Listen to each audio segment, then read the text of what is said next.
See some more problems from Fourier sine transform. Find the sine transform of the following functions: e power minus ax, x e power minus ax. So we have done this, I have discussed this in the last class. So the sine transform of e power minus ax is defined as root of 2 by pi integral x equals 0 to infinity f of x sin alpha x dx, root of 2 by pi integral x equals 0 to infinity e power minus ax sin alpha x dx. So if you have integral e power minus ax sin alpha x dx, you can make use of the formula integral e power ax sin bx dx, or if you can remember, you can write this formula. So the value of this integral is alpha by a square plus alpha square. So it is root of 2 by pi times alpha by a square plus alpha square. So fs of alpha is root of 2 by pi a by alpha square plus a square. Then now you have to find the sine transform of x e power minus ax. So for that, you differentiate partially with respect to a. See, you have to get e power minus ax from e power minus ax. So how to get x from this term? So you cannot multiply this by x. So if you differentiate with e power minus ax with respect to a, you will get minus x e power minus ax. So to get x e power minus ax, we differentiate both the sides with respect to a. So it is root of 2 by pi integral 0 to infinity. Derivative of e power minus ax with respect to a is minus x e power minus ax sin alpha x dx. On the right side, by quotient rule, it is minus 2a alpha by a square plus alpha square whole square into root of 2 by pi.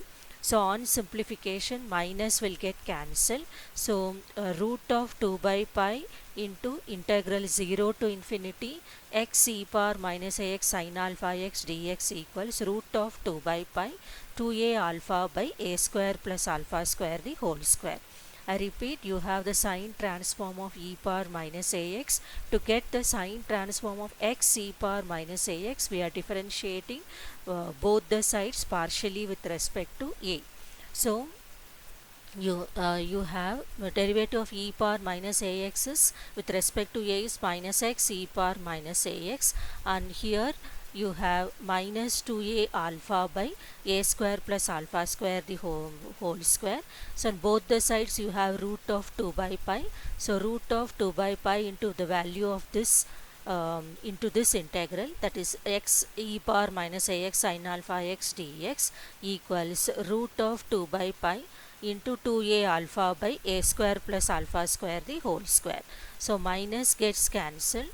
So you have the sine transform of x e power minus ax as root of 2 by pi 2a alpha by a square plus alpha square the whole square. Now we have another problem on sine transform of e power minus ax by x. So I have discussed this in the last class, in the previous video also. I'll explain again. So start with the definition: fs of alpha root of 2 by pi integral 0 to infinity f of x sin of alpha x dx. So f of x is e power minus ax by x. Whenever you have x in the denominator, use Leibniz rule, differentiate both sides with respect to alpha. I repeat, whenever you have the variable in the denominator, differentiate both sides with respect to alpha.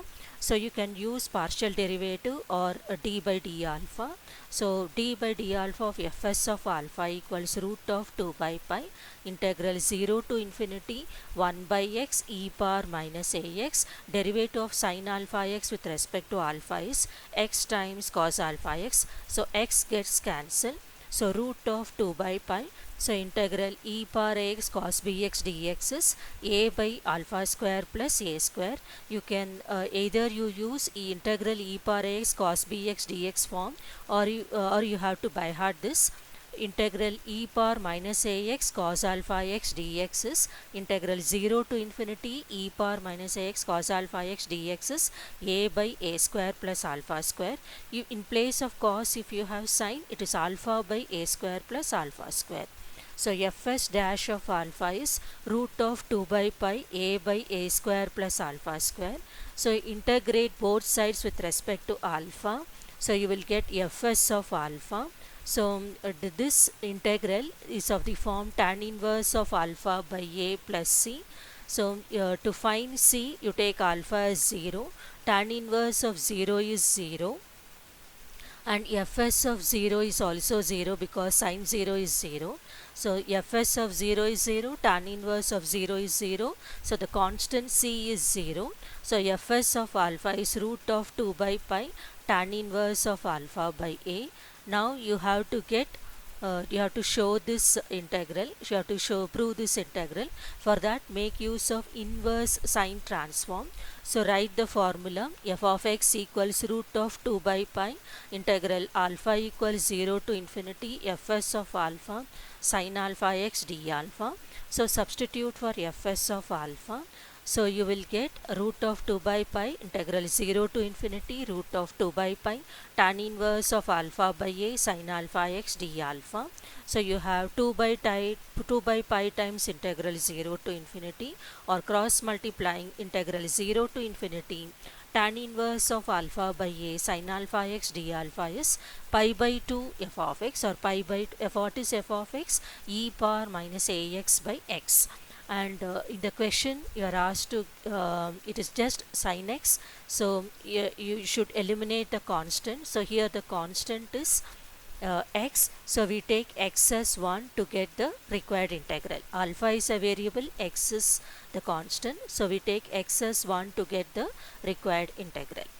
Now we have another problem. Find the sine transform of f of x equals 1 by x into 1 plus x square. So here also you see the function, you have the variable in the denominator. Whenever you have the variable in the denominator, differentiate with respect to the parameter. So first thing, start with the definition. Fs of alpha root of 2 by pi integral 0 to infinity f of x sin alpha x dx. So f of x is 1 by x into 1 plus x square. So differentiate both sides with respect to alpha. So fs dash of alpha is root of 2 by pi. So what is the derivative of sin alpha x with respect to alpha? It is x cos alpha x. So the next step, see, we have cos alpha x means you have cosine transform. To get back sine transform, we differentiate again with respect to alpha.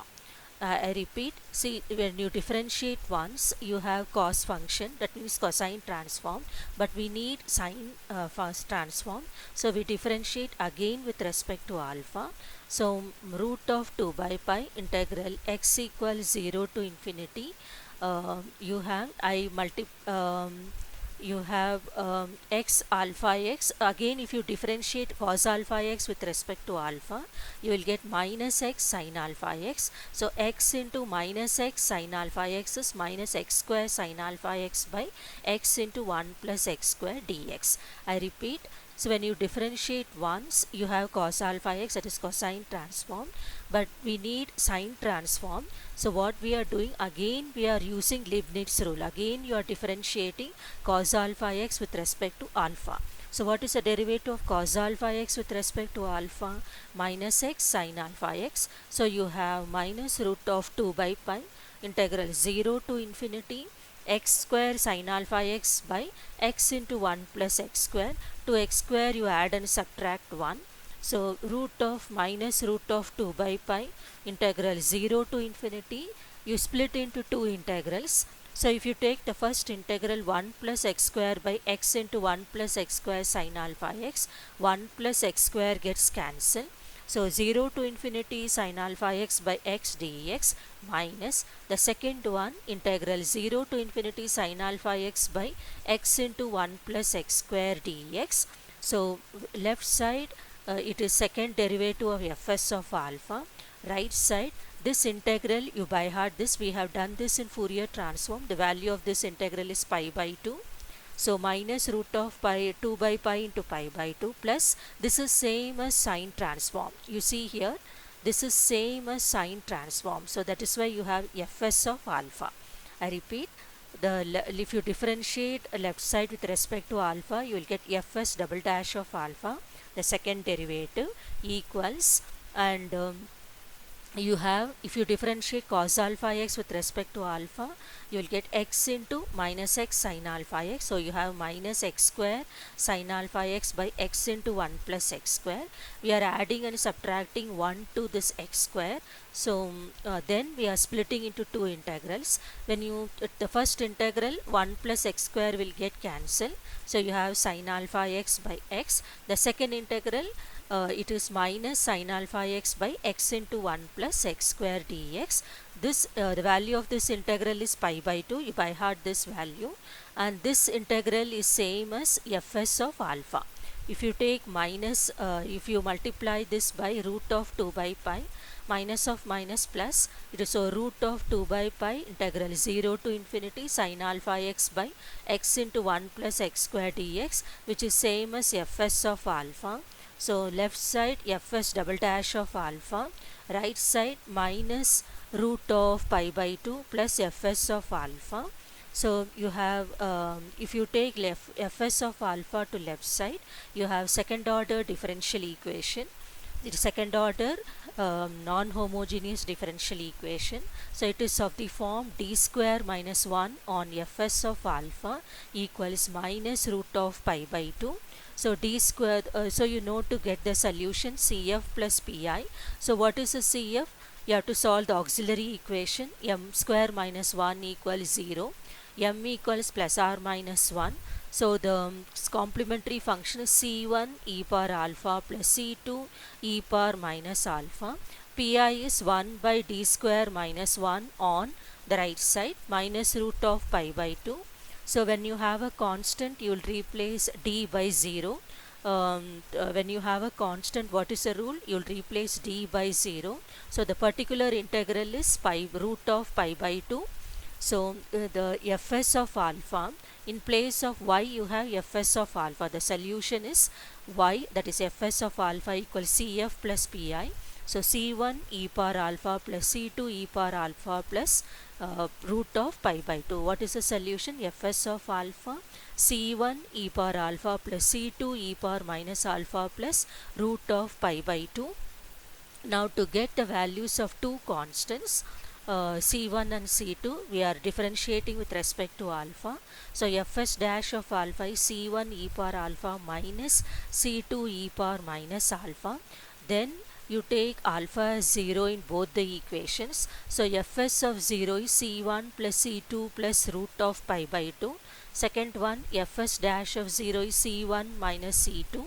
Then you saw, if you take fs of 0, fs of 0 is 0. If you take alpha as 0 in the fs of alpha, you have fs of alpha as this expression.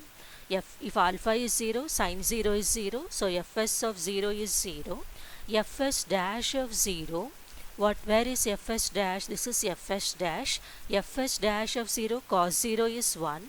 So you will get root of 2 by pi integral 0 to infinity dx by 1 plus x square.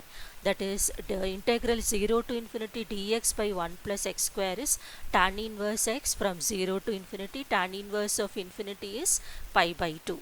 See, this integral is tan inverse x. Tan inverse x from x equals 0 to infinity. Tan inverse of infinity is pi by 2. Tan inverse 0 is 0. So fs dash of 0 is root of pi by 2. So you have fs dash and fs. So the first equation, C1 e power alpha plus C2 e power minus alpha plus root of pi by 2 equals 0. And here C1 minus C2 equals root of pi by 2.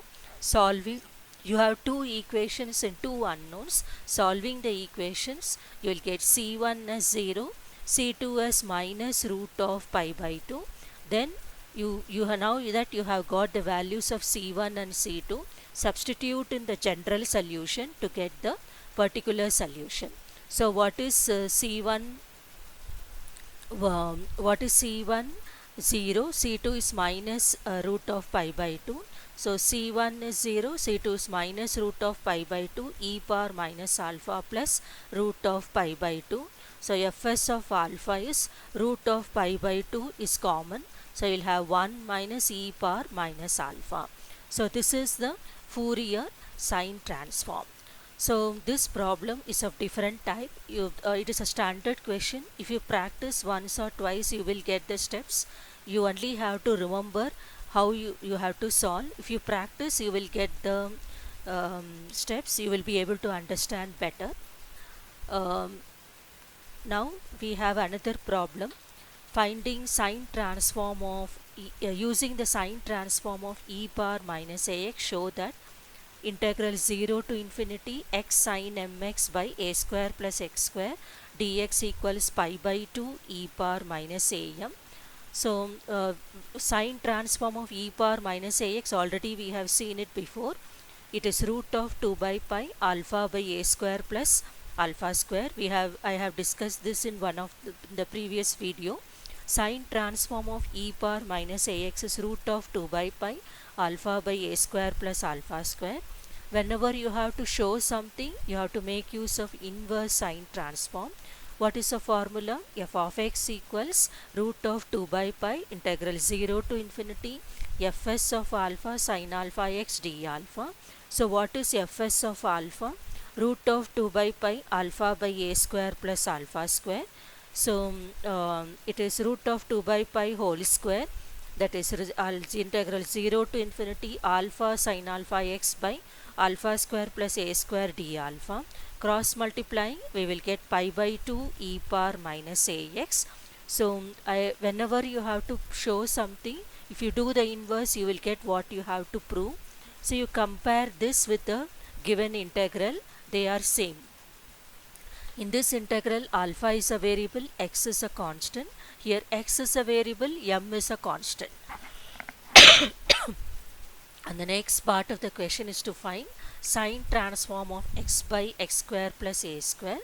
Use the definition. What is fs of f of x? Root of 2 by pi integral 0 to infinity f of x sin alpha x dx. So what is this integral? This is same as you see here, root of integral 0 to infinity x by a square plus s square sin mx dx is pi by 2 e power minus am. So in place of m you have alpha. So root of 2 by pi into pi by 2 e power minus a alpha. On simplification, you will get root of pi by 2 e power minus a alpha. Then we have the question on inverse sine transform. Find the inverse sine transform of 1 by alpha e power minus a alpha. So whenever you have to find the inverse, you have to find f of x. Start with the definition. F of x equals, what is the definition of inverse sine transform? F of x equals root of 2 by pi integral 0 to infinity fs of alpha sin alpha x d alpha. What is fs of alpha? 1 by alpha e power minus a alpha. So that's what is written here. So this integral is taken as g of x. So what is g of x? Integral 0 to infinity e power minus a alpha by alpha into sin alpha x d alpha. So whenever you have variable in the denominator, differentiate with respect to the parameter. So here the parameter is x. So differentiate both sides with respect to x. G dash of x is integral 0 to infinity e power minus a alpha. So derivative of sin alpha x with respect to x is alpha cos alpha x. So whenever you have variable in the denominator, you will differentiate with respect to the parameter. So here the parameter is x. So the derivative of sin alpha x with respect to x is alpha cos alpha x. So alpha will get cancelled. So you will get integral 0 to infinity e power minus a alpha cos alpha x d alpha. That is same as a by a square plus x square. If you use the formula integral e power x cos bx dx, you will get a by a square plus x square. So g dash of x is a by a square plus x square. So you have to get g of x. What you have to get? G of x. So on integration, g of x is same as this integral is, integration of this is tan inverse of x by a plus c. So to get c, you take x as 0. So g of 0, tan inverse of 0 is 0. So you will get g of 0 equals 0. So you will get g of x equals 0. G of x equals tan inverse of x by a. So we have got g of x. So 1 is f of x equals root of 2 by pi into tan inverse of x by a. So this completes the solution for this problem. As you practice doing these problems, only if you practice you will be able to understand well. Next we have the problem on solving the integral equation. So whenever you have to solve integral equation, you have to find f of x. Whenever you have to solve the integral equation, you have to find f of x. So as you did for cosine transform, when if the right side is in terms of two or more subintervals, take the right side as phi of alpha. So what you have, integral 0 to infinity f of x sin alpha x dx equals phi of alpha. So phi of alpha equals integral 0 to infinity f of x sin alpha x dx. So multiply both sides by root of 2 by pi. So root of 2 by pi phi of alpha equals root of 2 by pi integral 0 to infinity f of x sin alpha x dx. This is same as fs of alpha. So you have the Fourier sine transform. To get f of x, you make use of inverse sine transform. So what is the inverse sine transform? F of x equals root of 2 by pi integral 0 to infinity fs of alpha sin alpha x d alpha. So what is fs of alpha? Root of 2 by pi phi of alpha. So f of x equals 2 by pi integral 0 to infinity phi of alpha sin alpha x d alpha. So for how phi of alpha is defined? 0 to 1, 1 to 2. So from 0 to 1 it is 1, from 1 to 2 it is 2, from 2 to infinity it is 0. So integral 0 to 1 sin alpha x d alpha is minus cos alpha x by x, and this is minus cos alpha x by x, and this one from 0 to 1, this one from 1 to 2. So the limits are for alpha. So minus 2 by pi x, when alpha is 1 it is cos x, when alpha is 0 cos 0 is 1, and here minus 2, when alpha is 2 it is cos 2x, when alpha is 1 it is cos x. So on simplification you will get 2 by pi x, 1 plus cos x minus 2 cos 2x. So with this I complete the Fourier sine transform. All of you practice these problems. As you listen to the lecture, you write all these each and every step in the notebook. Try to understand from that. Still, if you have doubts, you can call me and ask. I have the problems of cosine transform and sine transform are of same type. Most of the problems are similar, so the method is same.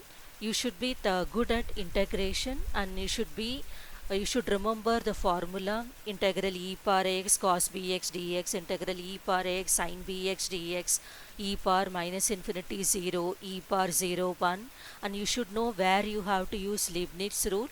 Whenever you have the variable x in the denominator, differentiate with respect to alpha, and whenever you have to find the transform of x e power minus ax, differentiate with respect to a. I repeat, whenever you have to find the transform of x e power minus ax, whether it is cosine transform or sine transform, differentiate partially with respect to a. But whenever you have to eliminate x in the denominator, differentiate with respect to alpha. See, here we have differentiated with respect to alpha only once, because the power of x is 1. Here the power of x is 2, that is why we have differentiated with respect to alpha twice. Okay, look at the power of x. You have variable in the denominator. The highest power of x is 2, that is why we have differentiated twice with respect to alpha. So the idea is to get second order differential equation. So we have got non-homogeneous ordinary differential equation whose solution is CF plus PI. On simplification you will get you have the general solution and then the particular solution. And here also you have the variable alpha in the denominator. That is why we have differentiated with respect to the constant x here. Here the constant is x, that is why we have differentiated with respect to x and then integrated. And in integral equation, always take the right side as phi of alpha. You make then multiply both sides by root of 2 by pi. So you will get the sine transform. Then apply inverse formula. Then apply inverse sine form transform. Then you see how phi of alpha is defined. Do the integration. You will get the function f of x. So this similar problem is solved in cosine transform also. Two problems of this type are solved in cosine transform. In place of cos you have sine, that is the only difference, but the method is same.